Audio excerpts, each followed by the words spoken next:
I'm here with Julie Springer, Chief Marketing Officer at Transunion. Julie, welcome to CMO Pulse. It's so wonderful to chat with you. Thank you, Ty. Thank you for inviting me. It's great to talk with you.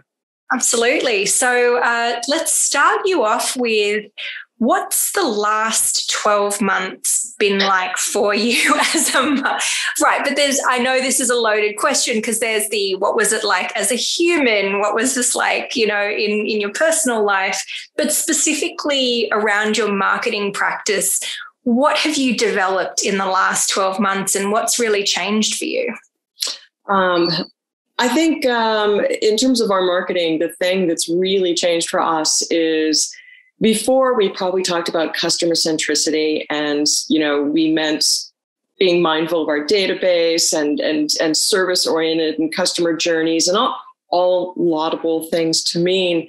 But the last 12 months have taught us that our marketing needs to be tailored for what our customers are experiencing in real time. In other words,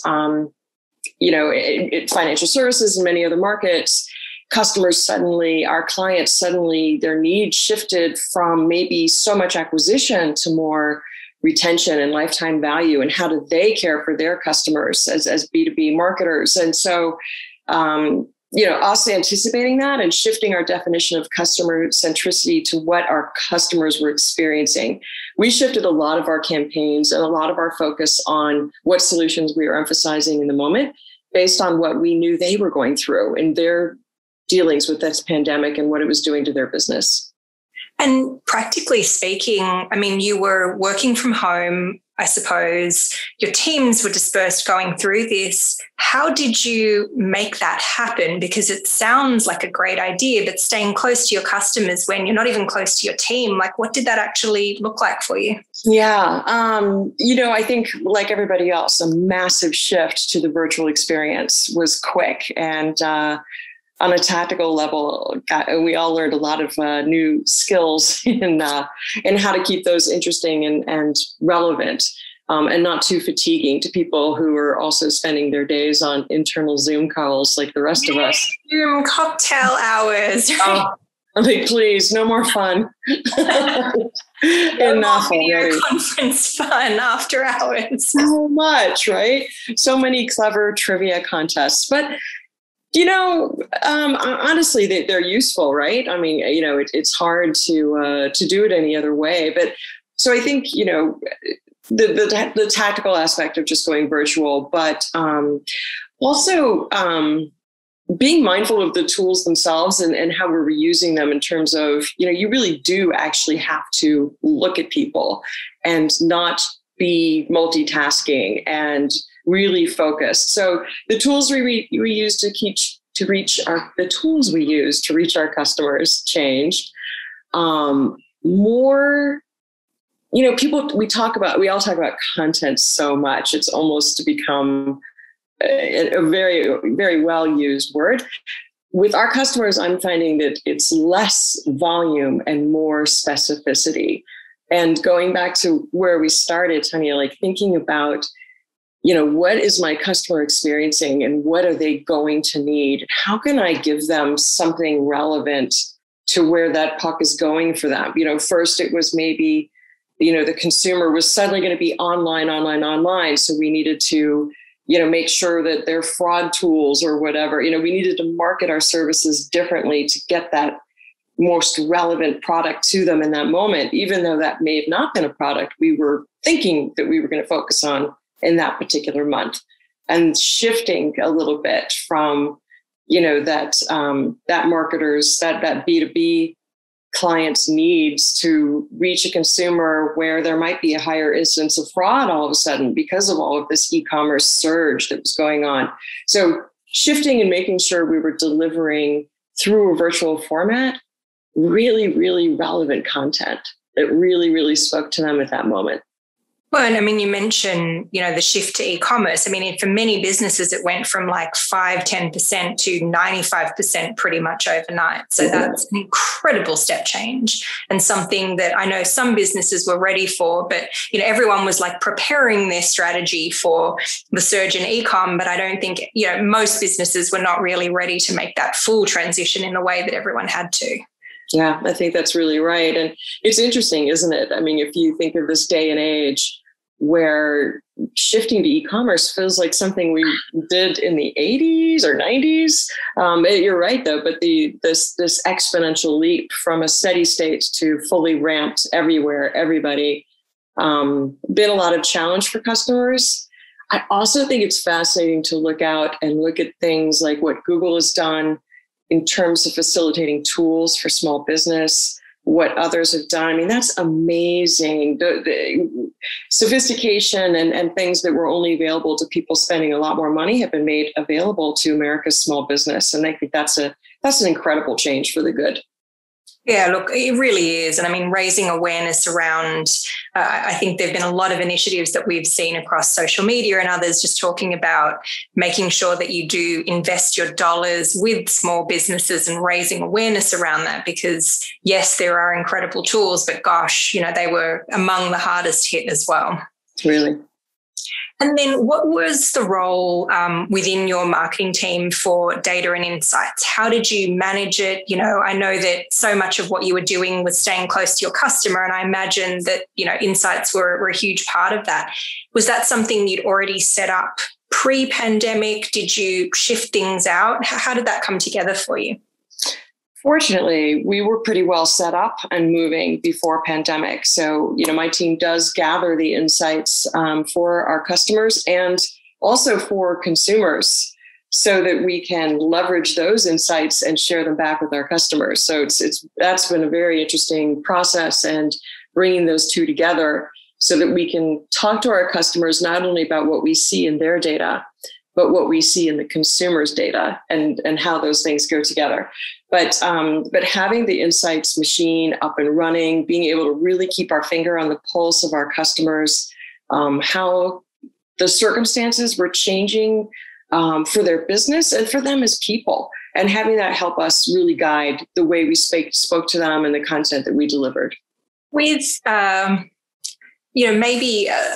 I guess related, unrelated. What do you think changed the most for you as a marketer? And you mentioned, there was this shift to customer centricity, but I guess for you within your practice and how you did things, did the last year to 18 months change how you did things? Did it change your perspective of what's possible? Can you talk a little bit about how different you are now from, when we all kind of hopefully packed our things and expected to be back in the office in, 2 to 4 weeks or something, which I think many people did expect.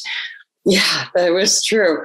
I remember we were planning an event and we were like, oh, well, if we have to cancel an event in the fall, that would just that's never going to happen. And lo and behold, here we are 6 months after that. I think a couple of things that really changed for us were the really bearing out the point of quality over quantity. I think it's such an easy panic button to push of okay, just do more, get more out there. But everyone is exhausted by a virtual world. And so you really need to make sure that we found that we needed to make sure that quality and getting that right content in is critical. And along that lines, really almost the same answer is content that I would say is authenticity. These are people, we are marketing to humans just like us who are experiencing, the trials and tribulations that we are. And so making sure that what we're offering is really resonating, and that we're talking to them with a lot more authenticity. We have the insights. We know who our audience is. And by that, I mean, really, we know a lot about what they like and what they don't like. And so we're really tried to shift our focus to less quantity, more quality, and more authenticity. You said something, I think, that I just want to drill into a little, because oftentimes when people think of B2B marketing, the word human doesn't also come, right? It's this concept of you're marketing to a business.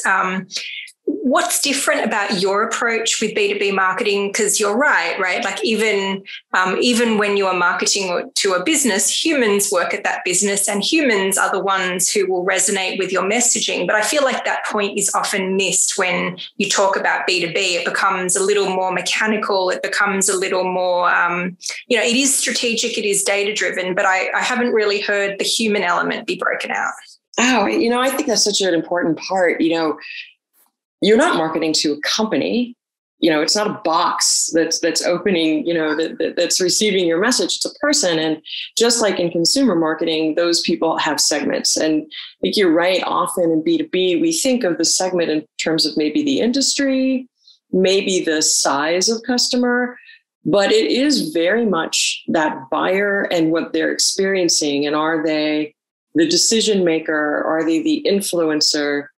A keen example I love in our healthcare space is that while our ultimate, software buyer tends to be the CFO or somebody, higher up on the revenue side of the business, the healthcare ambassadors who work directly with patients as they're entering an office or admitting into a hospital also interact with that system, and they're very influential and they matter. They matter to the success of the hospital. And so those decision makers reach out to these people who are really doing the human side. And so we market to them, even though they're not remotely the decision maker, but they're a very important influencer. They're a user. So I think really understanding the segmentation of your B2B partners is important. And putting all of that aside, I'm a consumer and I'm a B2B recipient of marketing. We are ultimately consumers. And so I think no matter who you're reaching out to in your audience, I think speaking to them, if I were trying to sell you, I don't know, a piece of hardware, my thought for you would be, what keeps you up at night regarding this decision? What's the problem that we're solving? What's bothering you? And speaking to you like that human, using that authentic content again to reach the humanity. It's an important lesson, I think, for B2B marketers. We cannot forget. Yeah. And I think, particularly with everyone, you add on this layer of like, oh, and by the way, now you're home. So you're not only the person you are professionally, you're also dealing with homeschooling or you're dealing with whatever it is. And I think this notion that you can just find this slice of me that, that will appeal to this and not market to me as a whole person, I think that just really doesn't fly. Yeah. Think about too, in a lot of the events I know all of us have done, because I've heard other marketers talk about this, we're still doing webinars and events with our customers. The opportunity actually to get to know those customers, as their dog is barking, as their, toddler is wandering into the frame, that's just priceless. And being able to respect that and to allow that to be part of this relationship, I think it's just been fantastic. I've gotten to know vendors and partners and prospects so much better in that way. And there are ways to just even to personalize our virtual exchange, and again, I know everybody's done this, but just, sending that customer the, bagel package, with the Embers coffee cup. Yeah. Let's, the era of dimensionals is back. Super powerful because it's that touch of humanity and that touch of kindness, I guess, that we can bring that, that too, that could be a fantastic silver lining that we all get to take forward. Yeah, I completely agree. I was tidying upstairs and I came across a box of my business cards and I had a moment going, will I ever need these again? Will anyone really want me to hand them a tangible piece of cardboard that has had my fingers on it? So that maybe remains to be seen. But I think, yeah, you're right. What's old is new again. I think a lot of the real world stuff comes ahead. So when you're thinking about, this and maybe taking this a little further, how do you think of How do you think of your channel mix? In particular, I'd love to know more about how you think about social media, but maybe if you could start from a more high level of like, how do you think about multi-channel marketing? How are you decisioning across that? And what's kind of changed for you? That's a very big question. And honestly, I think part of the answer that we come back to is I think that we don't actually know yet, because I think we're all still a little bit in flight with how channels will look. Will they sort of settle back into something more predictable? I mean, certainly, the in-person is, down, if not, definitely not out, but much smaller and much different. And, I think all of us have learned that when we can do virtual well, it can be just as effective, whether that's a sales sort of interaction or a, more of an event. We measure, obviously we measure everything. So, what are our channels? How are they pulling?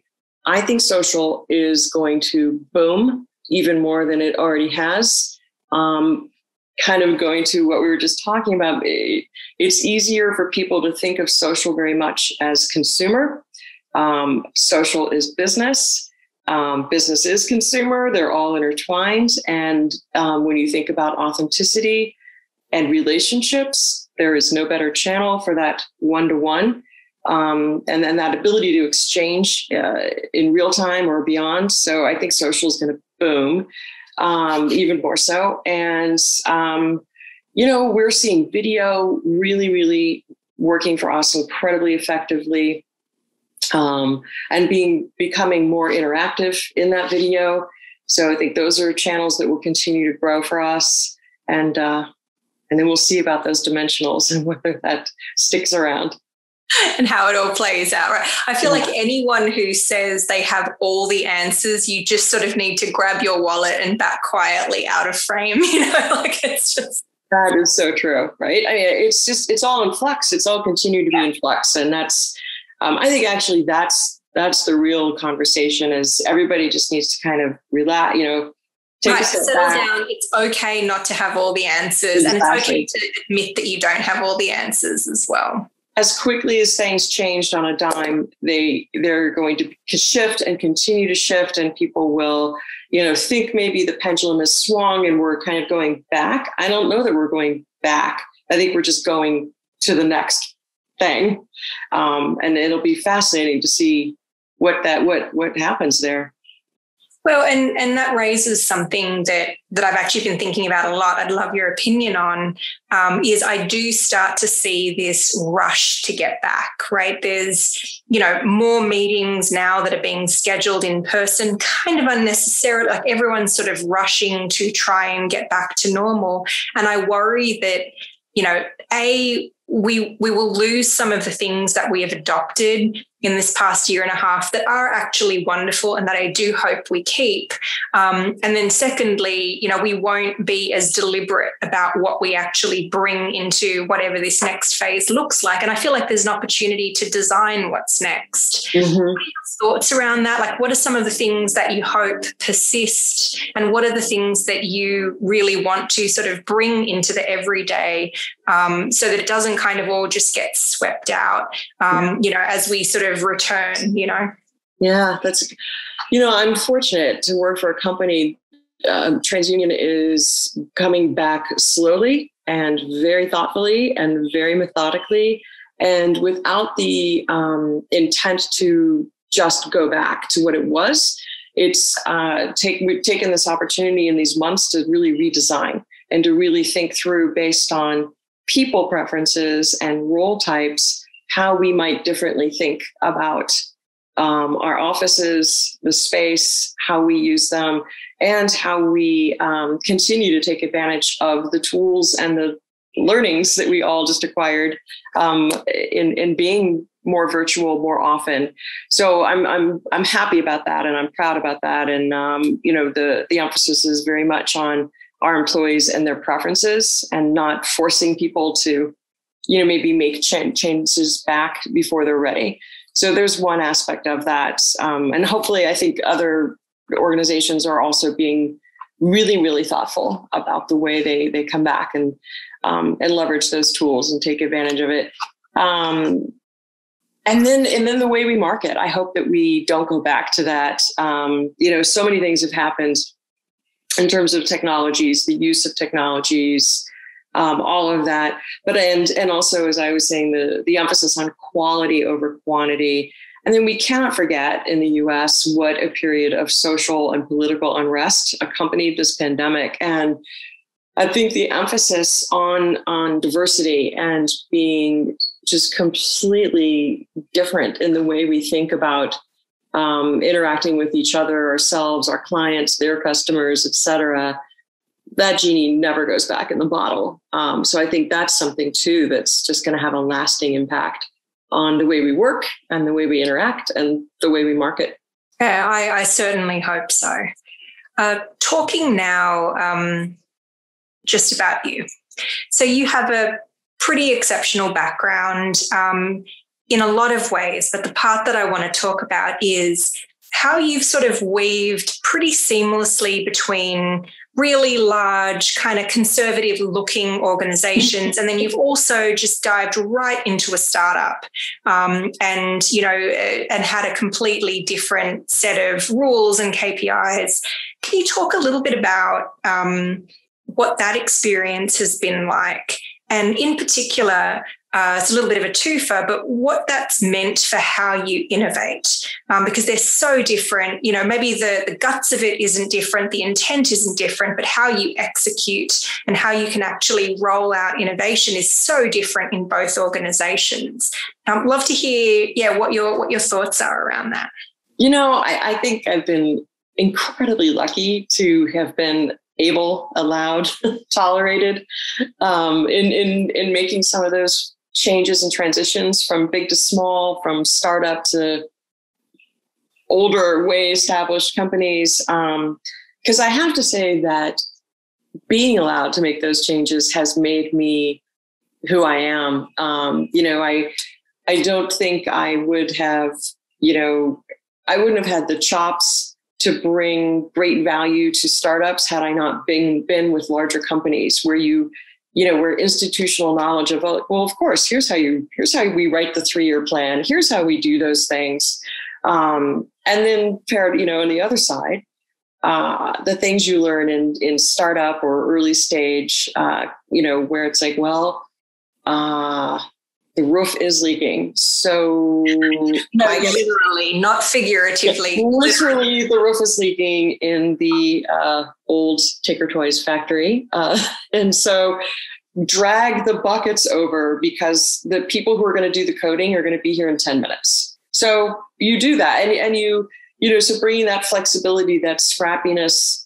And I also will say I've had a really amazing fortune in being at some of larger companies during really transformational and transitional moments. So, where we were starting up a piece of e-commerce on a product that didn't exist. So you kind of have that very entrepreneurial experience within this very established environment. And that's kind of cool. And I think I really, truly, it's been a fortune to be able to do that and then bring both of those sides of the learnings. But I wouldn't trade it for anything. In addition, I think the ability to have been in consumer marketing and B2B marketing, bringing that very consumer focus on, transactional, let's make something happen right now, and bringing that mentality and adding a bit of intensity and vitality to B2B marketing, I think is great, because at the end of the day, we are also consumers. And so I think I've enjoyed that. I think it's all worked together for me. Oh, that's awesome. Yeah, that makes a lot of sense. I think sometimes people look at people who innovate inside large companies and go, oh, that must be easy because you've got all this infrastructure and all this support. And I think what I've observed, what I've experienced is that it's frequently much harder because, you're like, yes, you are resourced, so to speak, but there isn't an infrastructure for what you're trying to do. And you're trying to move through these quite elaborate build outs. And you're just there, with your backpack trying to, trying to do that. Yeah, I always say there's a lot of muscle memory in large organizations, and so when you're trying to flex against that, it can be a little tough. And I think it makes you, it forces you to be a little scrappier. Yeah, in some ways it's harder than just a nice raw startup where you have that beauty of the whiteboard and there's nothing on it. And there's no sacred cows that you have to sort of destroy. You're not grooming anyone's baby and calling it ugly, Yeah, and there's not that expectation, when any of us are in any business model where there's a known performance or a known outcome, a known ROI. Being the experiment can be really, really hard. Everybody's excited about it for the first 6 months, and then all of a sudden it's like, where's the margin on that? And you're in the boardroom or you're in the conference room with your buddies who are all pulling, they're all contributing the expected norm, and you're like, well, we had a code setback, and it's more a big picture thing, really. It's you got to think longer term on this, but. I consider myself wildly, almost stupidly lucky at being able to be in opportunities where I've been able to go and come back in and leave and come back and learn from both experiences of the small and the large and have that all be additive. As you think across your career, what has been the single most influential decision you've made? Wow.